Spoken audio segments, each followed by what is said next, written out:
ஆன்ம நேய அன்பர்கள் அனைவருக்கும் ஆத்ம வணக்கம்.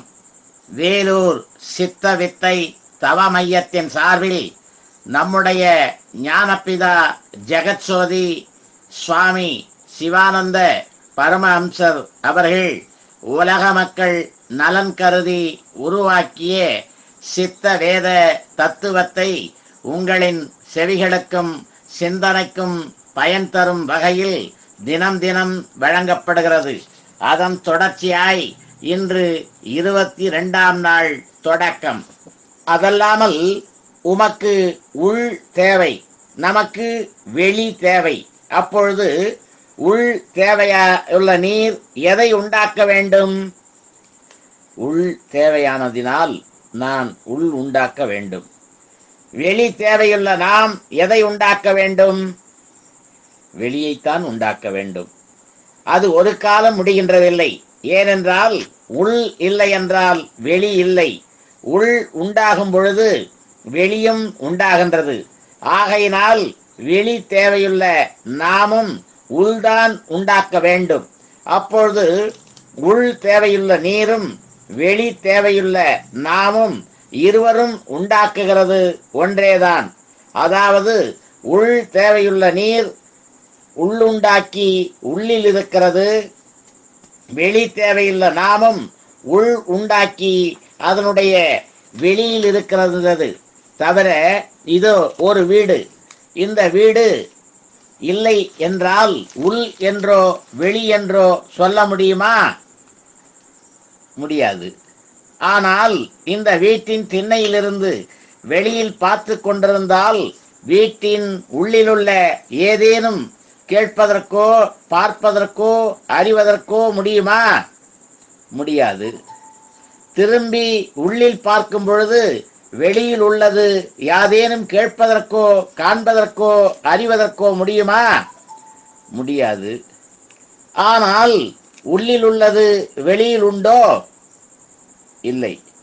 தவிர வெளியில் உள்ளது உள்ளில் உண்டோ? இல்லை. ஆகையினால் உள்ளுக்கு நேர் விபரீதமாய் எதிராய் வெளியும், வெளிக்கு நேர் விபரீதமாய் எதிராய் உள்ளுமாகும். உள் என்பது சொல்லப்பட்டது அந்தரங்கமோ பகிரங்கமோ? அந்தரங்கம்.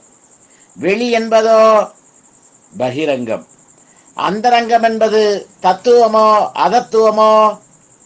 தத்துவம். பகிரங்கமோ அதத்துவம். தத்துவம் என்பது உள்ளதோ இல்லாததோ? உள்ளது. அதத்துவம் என்பதோ இல்லாதது. உள்ளது சத்தியமோ அசத்தியமோ? சத்தியம். இல்லாததோ அசத்தியம். அப்பொழுது அந்தரங்கமாய் தத்துவமாய் உள்ளதாய் சத்தியமாய் இருக்கின்றது உள்ளாகும். அதற்கு எதிராய் பகிரங்கமாய் அதத்துவமாய் இல்லாததாய் அசத்தியமாய் இருக்கின்றது வெளியாகும்.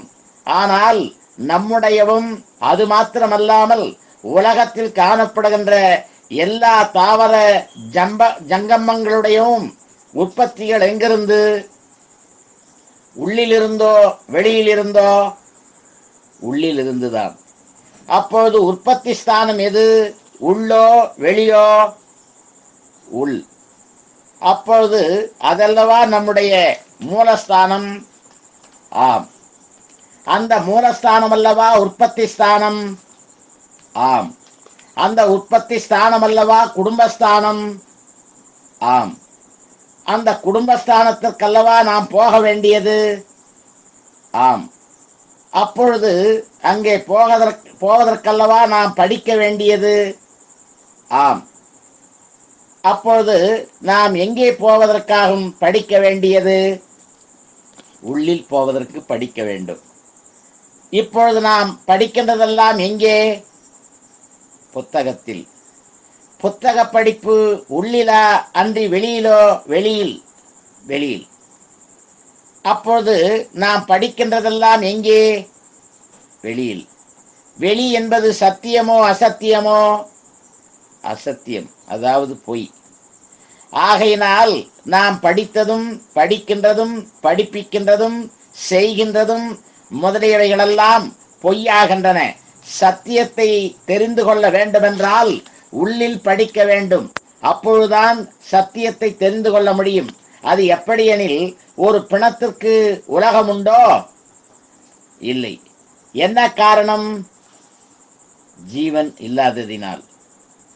ஜீவன் இல்லை என்றால் உலகம் இருக்கின்றதோ? இல்லை. அப்பொழுது உலகு எங்கிருந்து உண்டாகின்றது? ஜீவனிலிருந்து. ஆனால் ஜீவன் இருக்கின்ற எல்லா சமயத்திலும் உலகம் இருக்கின்றதோ? இல்லை. அது எப்பொழுது? தூங்கும் பொழுது. தூங்கும் பொழுது ஜீவன் எங்கே இருக்கின்றது? நம்முடைய உள்ளில் அடங்கி இருக்கின்றது. அப்பொழுது நமக்கு அடி, முடி, இடம், பொருள் முதலிய ஏதேனும் அவஸ்தைகள் உண்டோ? இல்லை. எப்பொழுதாகும் இவையெல்லாம் உண்டாயின? தூக்கம் விழித்து நம்முடைய உள்ளில் இருக்கிற ஜீவன் வெளியில் வந்த பொழுதாகும். அப்பொழுது எங்கே இருந்து ஜீவன் வந்தது? உள்ளிலிருந்து. ஆகையினால் நம்முடைய உள்ளிலிருந்து வெளியில் வந்த ஜீவனை திருப்பி உள்ளில் கொண்டு போய் பார்க்கும் பொழுதுதான் சத்தியத்தை தெரிந்து கொள்ள முடியும். அப்பொழுதுதான் ஞானம் உண்டாகின்றது. அதற்கே மஸ்தக ஞானம் என்று சொல்லுவது. இப்பொழுது உலகத்தில் அவ்விதம் செய்யாதே வெறும் புஸ்தகத்தை மாத்திரம் படித்து புஸ்தக ஞானம் மாத்திரமே இருக்கின்றது. அது பொய்யாகும். அதனால் நாம் படித்ததெல்லாம் பொய்யாகி போயிருக்கிறது. ஆனால் வேத சாஸ்திர இதிகாசாதிகள் ஒன்றும் பொய்யல்ல. அதுகளெல்லாம் சத்தியமே ஆகும். அது எப்படியெனில், மேலே சொல்லிய பிரகாரத்தில் அவனவனுடைய ஜீவனை உட்பவஸ்தானமாகிய மஸ்தகத்திற்கே கொண்டு போய் சத்தியத்தை அறிந்தவர்கள் எழுதி வைத்திருக்கின்றவையாகும். வேத சாஸ்திராத இதிகாசாதிகள் உலகவாசிகள் மேல் சொல்லப்பட்ட விதத்தில் செய்யாதேயும் உண்மை தத்துவத்தை அறியாதேயும் பகிரங்கமாய், அதாவது வெளிப்படையாய், தத்துவம் இல்லாததாய், அசத்தியமாய் இருக்கின்ற அவஸ்தையை பார்த்தாகும் துரபிமான வாத பிரதிவாதம் செய்து கொண்டிருக்கிறார்கள். அவைகள் தவறாகும். அப்பொழுது தன்னுடைய உண்மை தத்துவத்தை அறிய வேண்டுமென்றால் தன்னிலுள்ள அந்தரங்கமாகிய தத்துவத்தை பார்க்க வேண்டும். அப்பொழுதுதான் உண்மையை அறியவும் பாக்கிய அவஸ்தைகள், அதாவது பகிரங்க நிலைமைகள் தப்பிதமென்று தோன்றவும் கூடும். அதெல்லாமல் பாஷ்ய விருத்தி, அதாவது வெளி தொழிலிலிருந்து கொண்டு கிரந்தாதிகளை வாசித்து கர்வமடைந்து நான் மகா பண்டிதன் என்று அபிமானித்தால் யாதொரு ஞானமும் உண்டாகிறதில்லை. ஞானம் உண்டாக வேண்டுமானால் தன்னில் ஆந்திரீகமாய், அதாவது அந்தரங்கமாய் இருக்கின்ற தத்துவத்தை பார்த்து அட்சரப்பியாசம் செய்ய வேண்டும். அப்பொழுது மாத்திரமே தாதுவிற்கு உணர்வு உண்டாகின்றது. அந்த சமயத்தில்தான் சர்வட்சமாய் தீருகிறது. 5ஆம் அத்தியாயம் முற்றிற்று. நன்று. நாளைக்கு தொடர்வோமா? ஆத்ம வணக்கம்.